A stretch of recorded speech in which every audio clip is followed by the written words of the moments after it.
Terlebih lagi karena kehadiran kita semua di kegiatan kali ini merupakan bentuk nikmat yang harus kita syukuri, karena memang disampaikan bahwasanya ada dua kekuatan yang kadang membuat manusia itu lalai, yaitu nikmat sehat dan juga waktu luang atau kesempatan.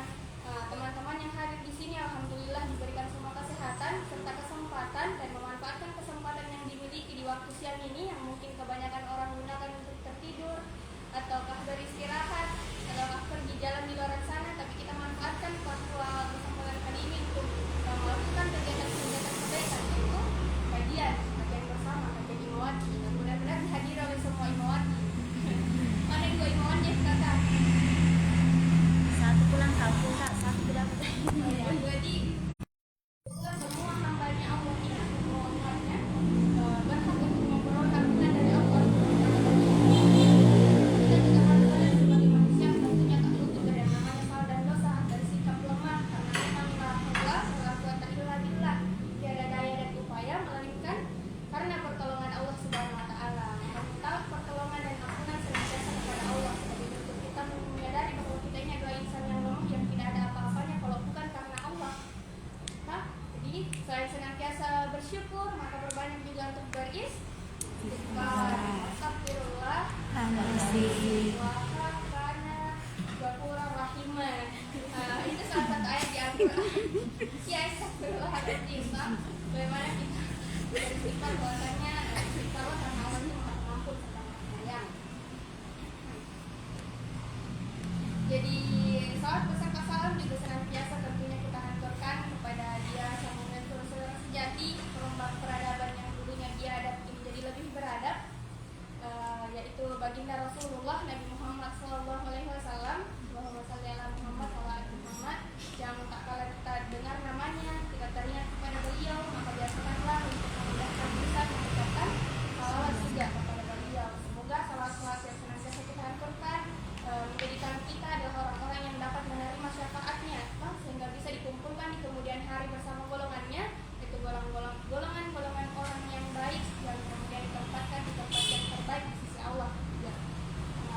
Karena perjuangan Rasulullah yang besar inilah juga yang membuat kita dapat merasakan indahnya berislam dan nikmat ilmu pengetahuan yang sangat mencerahkan, apatah lagi bagi kita kaum perempuan. Karena kalau meneliti dari zaman-zaman dahulu, zaman sebelum Rasulullah berjuang untuk kita semua, perempuan ini tidak ada nilainya, tidak ada harganya. Bahkan melahirkan anak perempuan pun kadang orang bukannya menangis bahagia seperti yang sekarang, tapi tidak ada menangis karena sedih anaknya perempuan. Karena dia bilang nasibnya ke depannya ini sudah jelas dibilang tidak dihargai dan tidak dinilai karena kehidupan seluruh seorang perempuan yang dianggap sebagai pelayan di atas penguasa hawa nafsu dari orang laki-laki.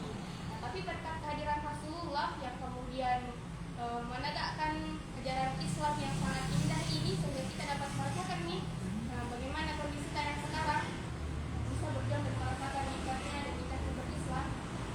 Jadi adik-adik sekalian, sebelum kita lanjut ke materi, saya ucapkan banyak-banyak terima kasih kepada teman-teman dan FKK yang sudah mengundang saya bersilaturahmi di kegiatan kasti dan lainnya. Kasti bukan bola yang dipakai untuk lempar itu kak, yang warna hijau yang dipukul-pukul pakai bibetnya atau apanya. Tapi kasti kali ini adalah kajian Smart Imawati. Jadi harus smart semua ikuti kajian ini, karena ini kajian-kajian untuk membuat kita semakin smart. Begitu jadi buka video. Oke, ada ini?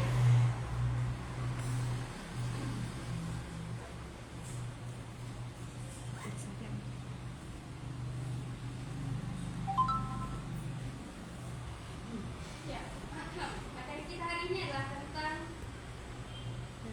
malu.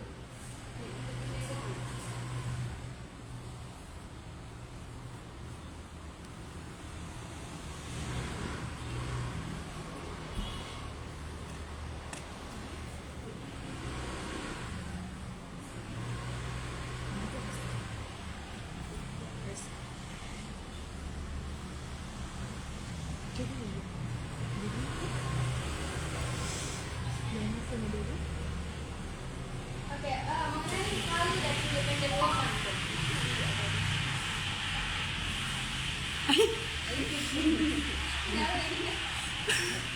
Mengenai malu dan independen woman. Jadi kenapa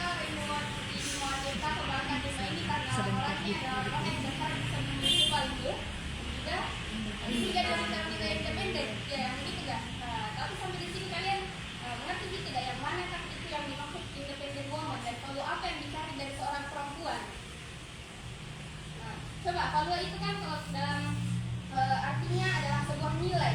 Nah, nilai kalau misalnya kita ibaratkan sebagai sebuah angka dan nyawa sampai 10. Nah, nilai ini kalau misalnya diberikan kepada kalian, kalian ingin dinilai berapa? 10. Ini nilai 10. Pasti selalu ingin yang mendapatkan nilai yang tinggi, toh? Tinggi. Kalau memberikan nilai kepada dirinya dengan nilai-nilai yang tinggi, nah, itu selalu yang ingin kalian harapkan. Jadi kalau itu ya kita istilahkan sebagai sebuah nilai, dan kalian pasti mengharapkan nilai-nilai yang tinggi di dalam diri kalian masing-masing sebagai seorang perempuan. Nah, kenapa kemudian kita mengharapkan nilai yang tinggi? Karena memang kualitas diri seseorang itu dilihat dari nilainya. Nilai yang seperti apa? Tentu nilai-nilai yang kita harapkan. Apakah hati sebagai orang beriman adalah nilai-nilai kebaikan, ataukah bisa kita istilahkan fitrahnya kita yang ingin kita kembalikan ke dari mana yang kita dilahirkan? Karena memang yang fitrah orang dilahirkan dalam kondisi yang baik. Tentu harapannya juga selalu baik dan berakhir dalam kondisi yang baik-baik. Fitrah. Kondisi itulah yang kita harapkan sebagai sesama melewati. Mendapatkan nilai yang tinggi atau value yang baik. Dan sekarang yang menjadi pertanyaan adalah bagaimana kita bisa mendapatkan atau menjadi orang yang harusnya memiliki value atau nilai yang tinggi. Nah, coba ada yang bisa berpendapat tentang hal ini. Dengan apa kita bisa membuat diri kita ini lebih bernilai atau lebih berarti, memiliki kepribadian yang lebih unggul lah, misalnya, atau karakter yang bagus. Dengan belajar, Kak. Dengan belajar. Tanya atau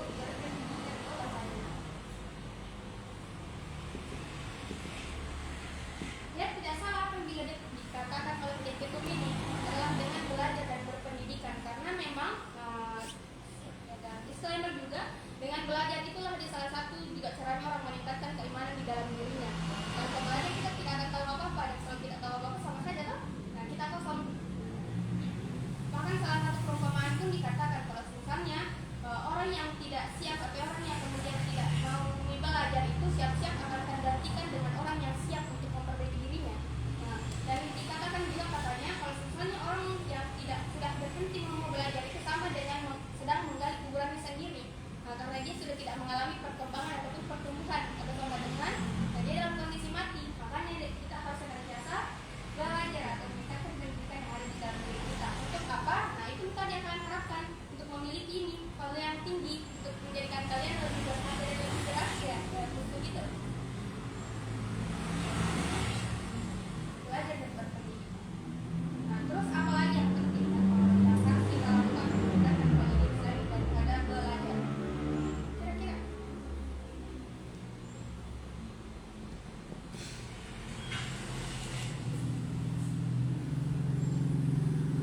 halo.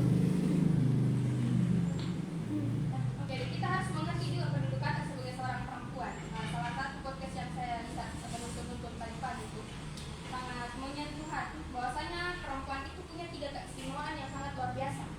Yang pertama, wanita itu adalah sebagian dari peradaban.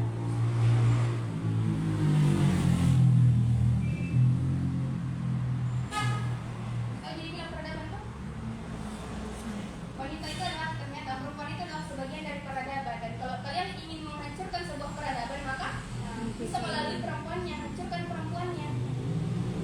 Dan yang kedua, perempuan itu adalah yang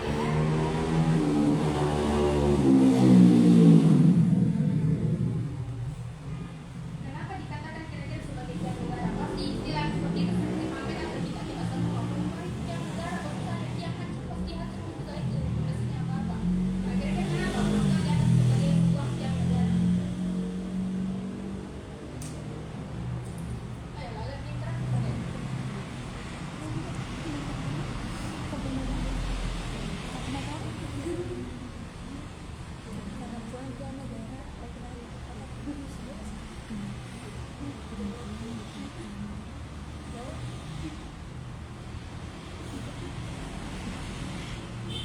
Oke, tambah kelirik-kelirik. Nah, langsung saja, perempuan yang sebagai tiang negara karena apa? Karena yang kemudian membentuk generasi selanjutnya ada di pada seorang perempuan. Jadi, perempuan itu tiang negara. Makanya kalau misalnya mau melihat masa depan suatu negara, maka lihat perempuannya bagaimana, berkualitas atau tidak. Terus kalau misalnya mau menghancurkan sebuah negara, gampang juga hancurkan perempuannya, karena perempuan yang akan kemudian memberikan generasi selanjutnya.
laki-laki. Jadi dominan tidak dapat teks. Dan karena apa? Karena itulah kemudian makanya banyak hal yang diberikan dari seorang ibu kepada anak-anaknya.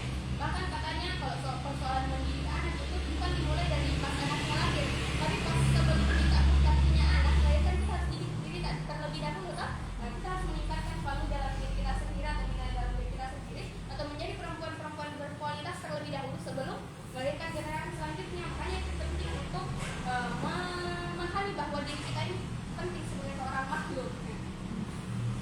Kita adalah setengah dari peradaban, kita adalah sebuah negara, dan kita ini adalah yang akan mendidik generasi-generasi selanjutnya karena kita sebagai madrasatul ula bagi generasi kita ke depannya. Ada ini? Bagus. Ada tisu.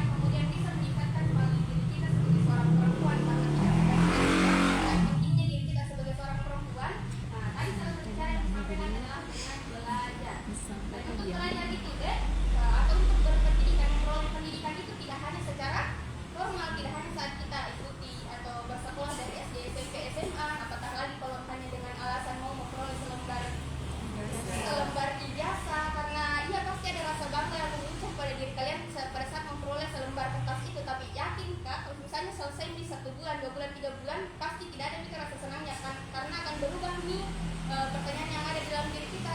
Sekarang saya bisa apa setelah memperoleh pendidikan sebelumnya? Karena memang yang dicari sekarang itu bukan nih persoalan berapa nilai pas SMA, SMP atau seberapa tinggi kualitas, tapi yang dicari adalah seberapa tinggi nilai, karena yang dicari adalah kualitas kan. Kualitas, dan pasti akan selalu muncul kita bisa apa.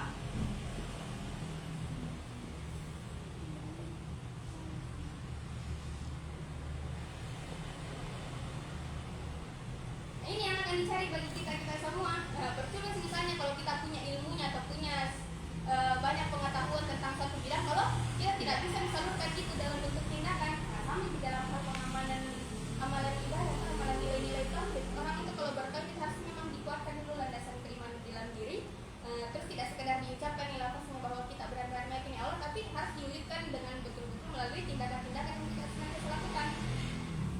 Dan belajar gitu atau berpendidikan gitu ya, seorang perempuan tidak hanya dilalui dari kegiatan-kegiatan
di materi itu pasti kita diyakinkan yang pertama adalah membentuk mindset positif di dalam diri kita, karena pemikiran positif itu yang akan mempengaruhi tindakan-tindakan yang akan kita lakukan.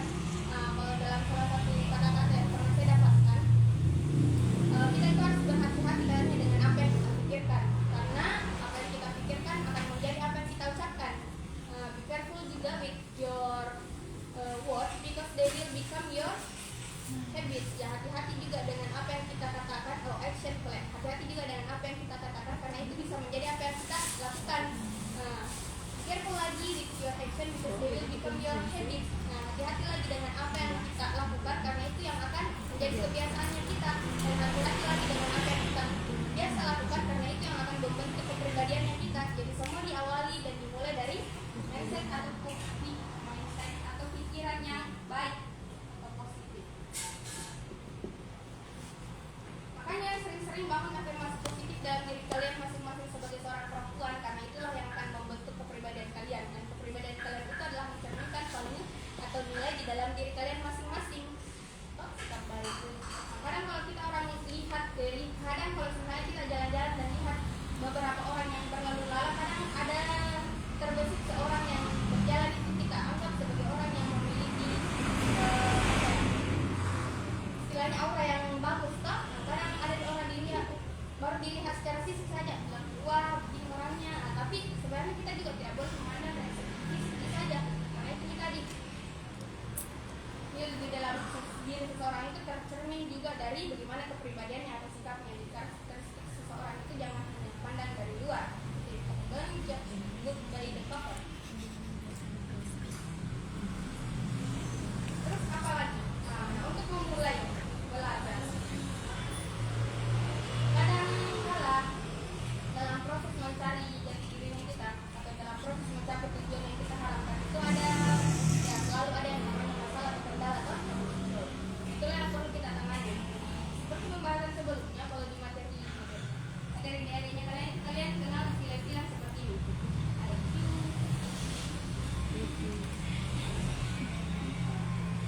Ada ada yang ingat istilah-istilah itu pas materi konsep diri kalian? Intellectual quotient, emotional quotient, spiritual quotient, question. Jadi ini sebenarnya empat hal yang ada di dalam diri kalian yang harus kalian seimbangkan. Untuk apa? Sama ujung-ujungnya untuk meningkatkan nilai yang ada di dalam diri kita masing-masing. Intellectual quotient itu seperti apa? Nah, kemampuan kognitif yang kita miliki, seperti dalam hal memahami sesuatu, yang itu kita pakai untuk berhitung, untuk membaca dan lain sebagainya, untuk mengerti satu hal. Nah, itu adalah bentuk-bentuk intellectual quotient. Berolah dari apa? Dari kegiatan belajar. Itulah proses yang akan meningkatkan intellectual quotient kita dari proses pendidikan. Terus ada lagi emotional quotient. Seperti apa ini? Nah, bagaimana kita jadi orang-orang yang pandai mengontrol emosi. Emosi itu berpengaruh untuk membentuk dari ini karakter seseorang. Ilmu itu kalau kita bahasa gaulnya sekarang terapkan yang namanya ilmu padi ya, Bang. Tinggi ilmu tapi ya kita jangan juga yang tinggi. Bahkan dikatakan kalau misalnya tenaga pendidikan itu dia jadi orang yang semakin bijak, Pak. Padahal dia kalau misalnya saya ini masih pakai ilmu dan ternyata masih banyak hal yang harus saya ketahui. Karena memang tingkatan saya seperti itu, ujungnya menyadari bahwasannya kita ini banyak tidak tahunya. Makanya jangan berhenti yang namanya belajar. Terus emosional seperti itu mengontrol emosi seperti apa itu ya banyak. Misalnya malasnya kalian,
dan tidak ada batas untuk kalian senantiasa berkembang. Makanya tapi kan melanjutkan kan solusi yang lain meningkatkan nilai di dalam diri kalian masing-masing.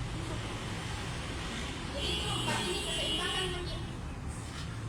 keseimbangan di nilai IQ kita, tingkatkan ilmu pengetahuan kita, dari intellectual passion kita, emotional passion juga perlu dikontrol, spiritual passion harus dijaga, dan itu untuk memotivasi kita agar tidak terlalu terpuruk. Terus apa lagi yang perlu kita bahas? Itu belum masuk ke independent woman. Itu sama di istilahnya deh, kan meningkatkan kalau diri kita itu adalah membentuk bagaimana kita menjadi orang-orang yang kemudian independent woman ini saya lagi mengarahkan kalian untuk menjadi ini alpha woman. Dan karakteristik yang dimiliki alpha woman itu juga ada di karakteristik independent woman ini ada juga di alpha woman, tapi karakteristik dari alpha woman ini belum tentu dimiliki oleh independent woman. Nah, yang seperti apa itu? Independent woman itu, nah kan kita tahu di independent itu sebenarnya kan ini apa independent woman itu karena fokus kepada dirinya sendiri, sedangkan alpha woman itu punya karakteristik yang mana dia lebih dominan, ingin menjadi pemimpin dan pandai memotivasi atau mengatur orang lain, mengontrol diri gitu istilahnya, dan pandai juga berbaur ya, seperti independent woman. Selain daripada tujuan dan juga fokus dan tujuannya, bagaimana mereka terbentuk pun berbeda. Independent woman biasanya terbentuk karena dipengaruhi oleh kondisi atau lingkungan sekitarnya yang mengharuskan dia untuk menjadi perempuan yang mandiri. Sedangkan alpha woman, nah, mereka yang berusaha memang untuk meningkatkan kemampuan diri mereka. Terus ada lagi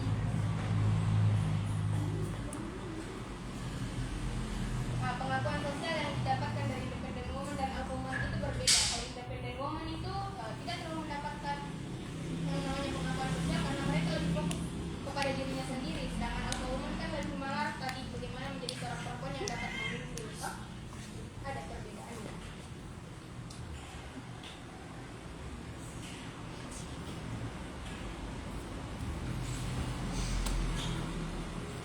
Sampai di sini ada yang ingin ditanyakan?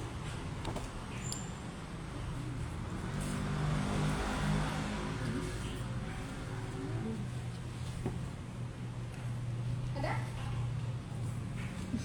Belum ada kak. Masih ada independen woman.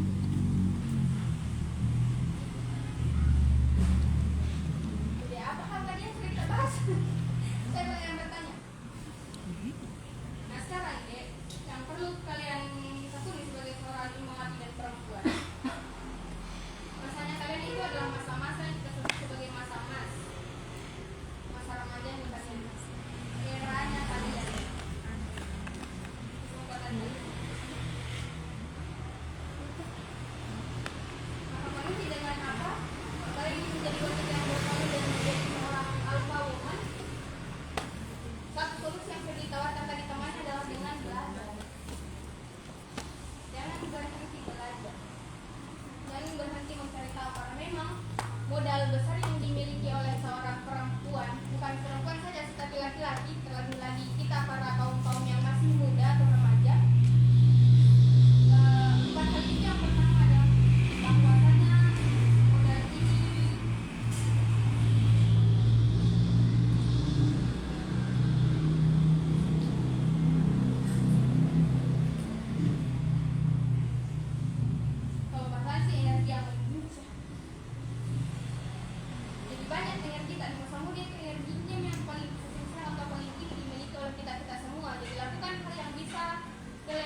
leye-leye, kaum yang suka rebahan. Itu karena apa sih? Karena kita ini nih masa-masa yang kemudian banyak sekali waktu yang belum kita prioritaskan untuk fokus kepada satu hal yang besar. Karena banyak sekali waktunya yang bisa kita manfaatkan. Terus yang ketiga adalah curiosity atau rasa ingin tahu yang tinggi. Rasa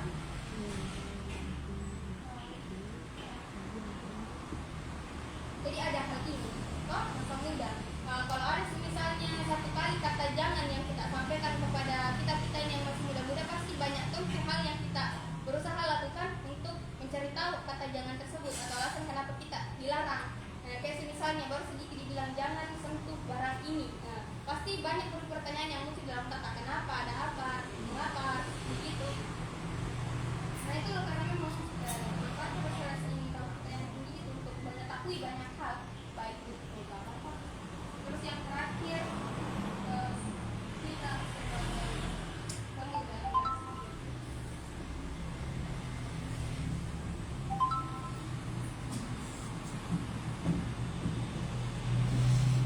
suka melawan arus.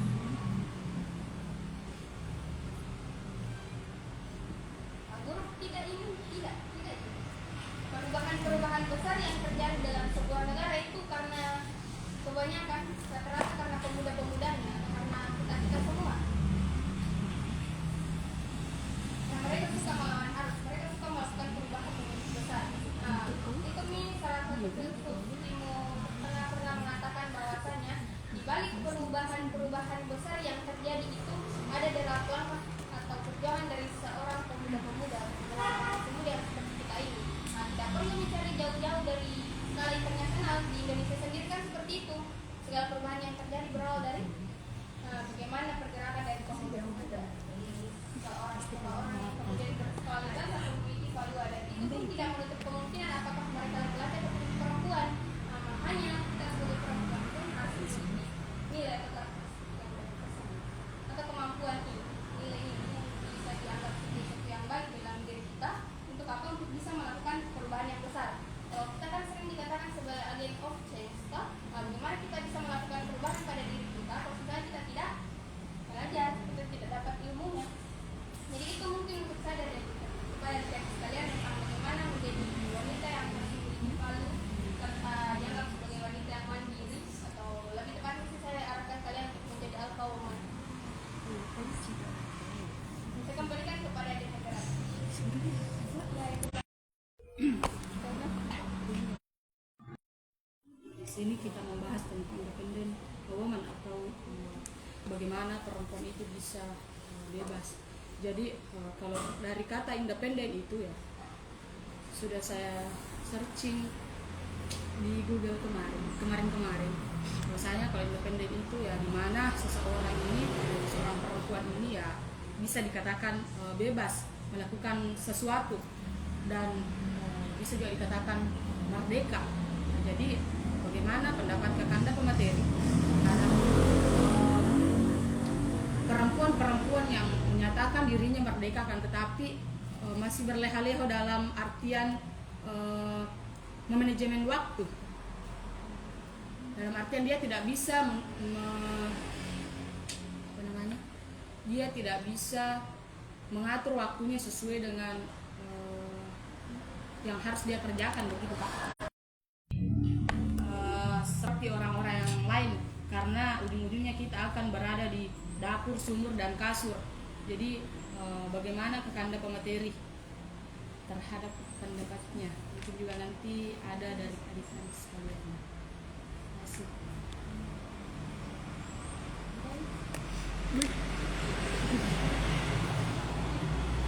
Langsung dijawab. Oke. Jadi ada pertanyaan dari Sekbidi. Sekbidi saja tentang bagaimana perempuan independen menganggap dirinya sebagai perempuan independen dalam artian dia mengatakan bahwa dia bebas, sehingga kebebasan itu dianggap dia lakukan untuk berleha-leha.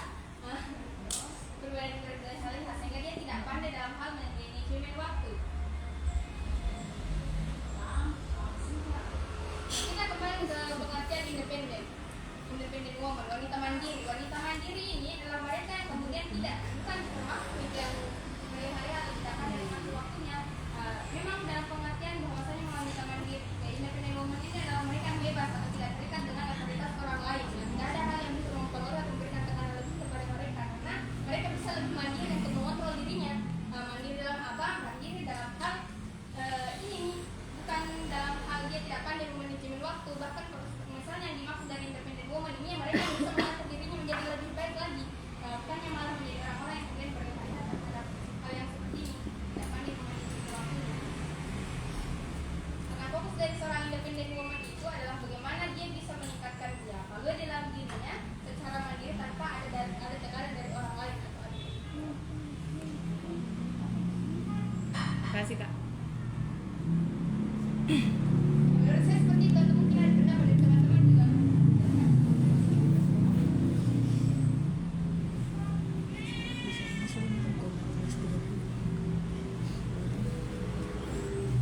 Itu siapa nih, Cek? Hah?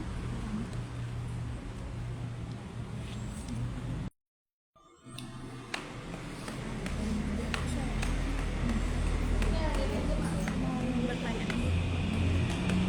Kalau misalnya ada seorang wanita yang sudah memiliki value yang tinggi, terus sudah merupakan alpha woman, dan merasa puas akan hal itu hingga dia tidak ingin menikah. Nah, apakah itu malah mengarah ke hal negatif atau bagaimana? Oke, ya memang ada konotasi negatif yang akan diberikan untuk perempuan-perempuan yang mandiri atau perempuan-perempuan yang disebut sebagai independent woman. Salah satunya seperti itu nih, masyarakat yang bilang karena terlalu pandai mengurus dirinya dia tidak peduli dengan orang lain. Jadi tidak ada nih kadang yang bilang ya tidak mau menikah karena bisa sendiri. Tidak mau menikah. Ya memang realitanya seperti itu, rata-rata perempuan yang kemudian menganggap dirinya bisa nih mengatur diri sendiri, tidak perlu dia ada ketergantungan dengan orang lain. Kadang pernikahan itu terabaikan bagi mereka, dianggap sesuatu yang tidak penting. Kita kembalikan ke syariat pada dalam Islam, menikah itu adalah menyempurnakan sebagian dari ibadah kita.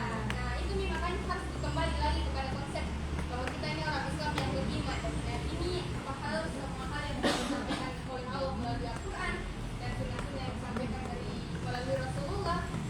Makanya baik buruknya sesuatu itu tidak bisa kita lihat sebagai itu yang buruk bagi dia karena tidak mau menikahnya. Minusnya kita akan begitu tidak juga dikatakan seperti itu karena kembali ke prinsip pribadi mas. Setiap orang itu punya namanya hak. Makanya tidak mau menikah terserah dia.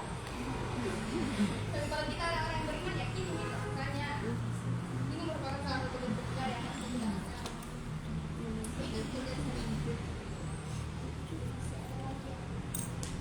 Saya Kak, pertanyaannya bagaimana cara kita mengatasi pikiran-pikiran negatif menjek diri kita bilang bahwa saya tidak bisa begini padahal kita selalu terlihat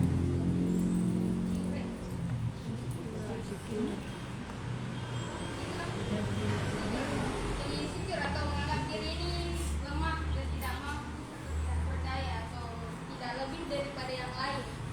Bagaimana cara mengatasi penyakit-penyakit insecure seperti ini? Biasanya misal dalam hal kita ingin memperoleh sesuatu terus kita ada di masa kemudian kita down dan merasa atau menganggap diri tidak mampu untuk menggapai hal tersebut, karena ada kekurangan di dalam diri. Yang pertama deh, kembali ingat niat awal kita. Kembali ingat yang awal kita memulai, misalnya itu dari jurusan atau misalnya kita sedang menempuh sebuah pendidikan, kita memilih jurusan kebidanan, pas dijalani ternyata berpikir ini tidak sesuai dengan passionnya saya, tidak sesuai dengan saya, tiba-tiba dan tidak mau berhenti. Kembali coba ingat niat awal kalian mau kuliah di jurusan ini kenapa? Hal yang seperti itu ingat karena kembali ke niat awal itu bisa kembali memunculkan semangat kalian di awal kenapa ingin memulai di hal tersebut. Terus yang kedua, jangan terlalu cepat mundur atau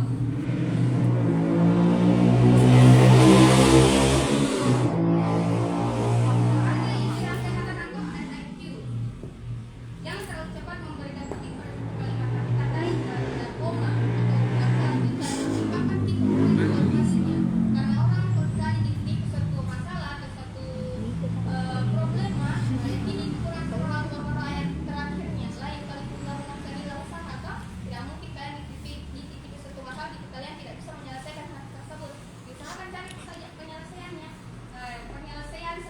waktu itu sebagai orang-orang yang beriman, salah satu tipsnya ada juga diatur ada. Dengan apa? Minta pertolongan kepada Allah dengan sabar dan salat. Ini ada di Quran surat Al-Baqarah juga. Ya ayyuhalladzina amanu ista'inu bis-sabri was-salat, innallaha ma'as-sabirin. Nah, minta pertolongan kepada Allah dengan apa? Pertama sabar. Jadi tenangkan diri tak dulu. Terus salat, minta pertolongan kepada Allah. Dan karena itulah Allah pasti akan membantu kita, karena Allah selalu berada kepada kita semua orang-orang yang sabar. Itu tips dari saya.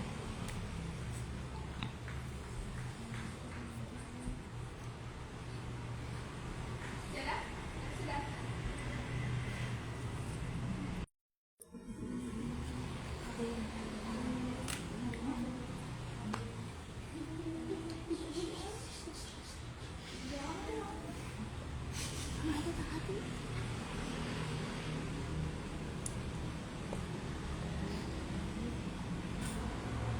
Ada lagi?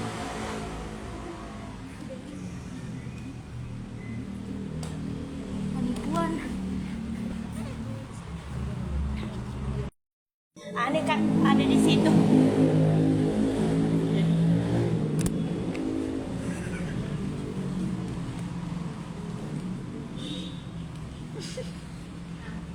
Itu yang tadi muncul pertanyaan dari saya, bagaimana cara kita bisa meningkatkan value? Kalian sendiri yang membahas, itu caranya melalui belajar, melalui pendidikan.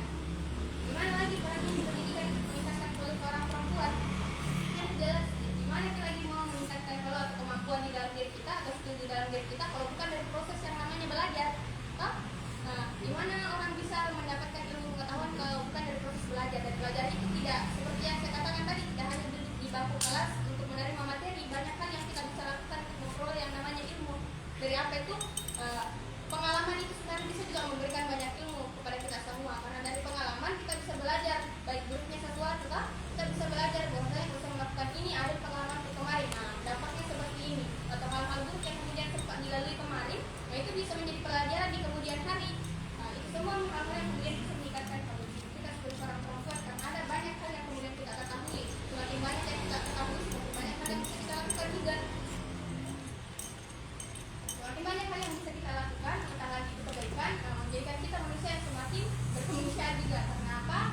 Ini itu ayat paling menasak kaum mukminin nastos, dan manusia adalah mereka yang bermanfaat bagi orang lain. Nah, gimana kita mau bermanfaat kalau bukan karena ada ilmu yang kita miliki? Kalau di dalam IMM kita dengar, kita tahu skill dengan penegasan IMM, salah satu poinnya adalah ilmu Muhammadiyah apa? Ilmiah.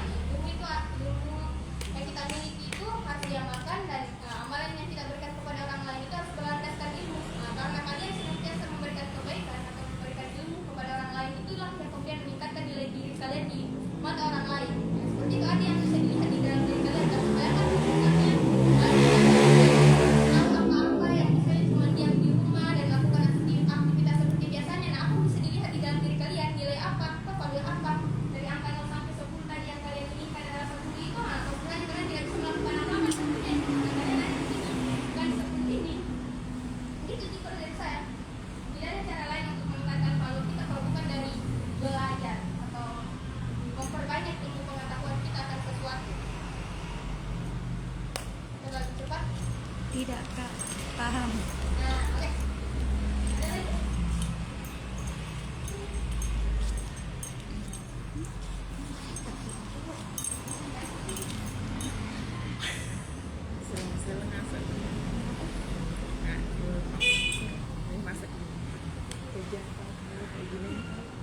Jadi jangan berhenti belajar.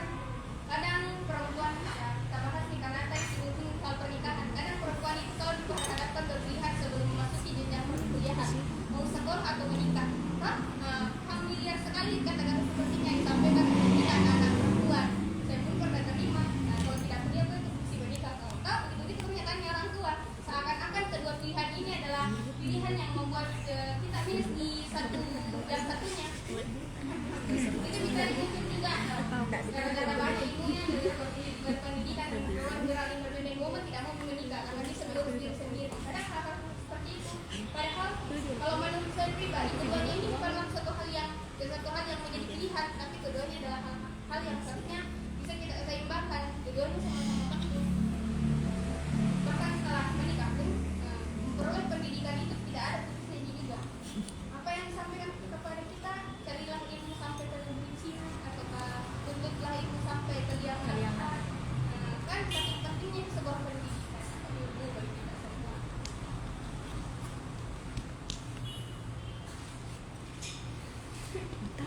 Masih ada yang mau bertanya?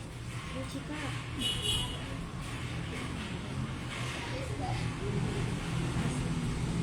Kita bertanya dari teman-teman dan materi yang dibawakan Aisyah yang dilaksanakan